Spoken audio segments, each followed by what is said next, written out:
অন্য কেউ কানলে সেটা খুব সিম্প্যাথি, আর বাড়ি শখ কানলে সেটা নাটক। আজকে লাইভে একটা সত্য ঘটনা বলি। চ্যানেলের ওই ঘটনাটা হওয়ার পর যে উদ্যোক্তার সাথে আমার ঝামেলা হয়েছে, সেই উদ্যোক্তার নাম দিয়ে সেই নাম উচ্চারণ করে আমার হাজবেন্ডের মোবাইলে কল এসেছে যে আমাদেরকে মেরে ফেলবে, পিটায় মেরে ফেলবে, রাস্তায় বের হলে আমাকে হ্যারেস করবে।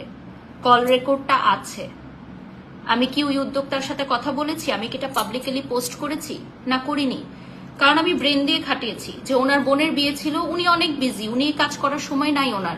এটা থার্ড পার্টি কেউ করাচ্ছে। সো আমি কি করেছি, ওই নাম্বারটা আমি পুলিশে দিয়েছি এবং ওটা তদন্ত চলছে।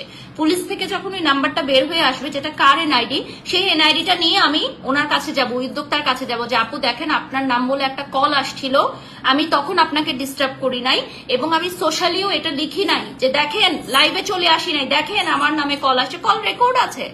আপনারা চাইলে আমি শোনাতে পারবো, কেউ যদি আমাকে টেক্সট দেন আমি পাঠিয়ে দিব। ওনার নাম মেনশন করে আমাকে এবং আমার হাজবেন্ডকে হুমকি দেওয়া হয়েছে খুবই বিশ্রী ভাবে। আমি কি ওটা পোস্ট করেছি? করি নাই। কারণ আমার মনে হচ্ছে এটা তৃতীয় পক্ষ কেউ করাচ্ছে। অন্য কেউ কানলে সেটা খুব সিম্প্যাথি, আর বাড়ি শখ কানলে সেটা নাটক। আমি যখন কান্না করেছিলাম তখন আপনারা এটা নিয়ে ট্রল করেছেন। এখন কেক পেজের ওনার কান্না করছে বলে আমি আসামি হয়ে গেছি।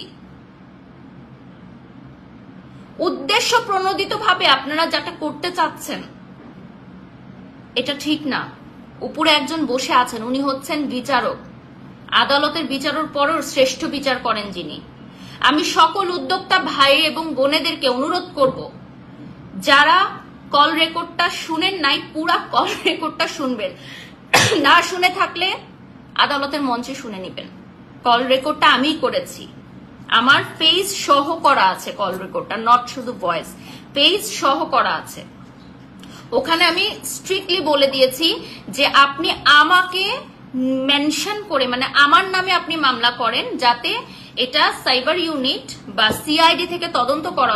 ও টনি আপু, মুখটা আবার একটু ভেঙচি দাও, ফারহা মুখটা ভেঙচি দিব। আমি হচ্ছে ভয়ের ছুটে, বাংলাদেশের আম্বানিরা তো আমাকে ভয় দেখিয়েছে, ভয়ের ছুটে আমি একটু দেশ ছেড়ে বিদেশে পালাচ্ছি, আবার 4 দিন পরে চলে আসবো। দিয়ে দিলাম।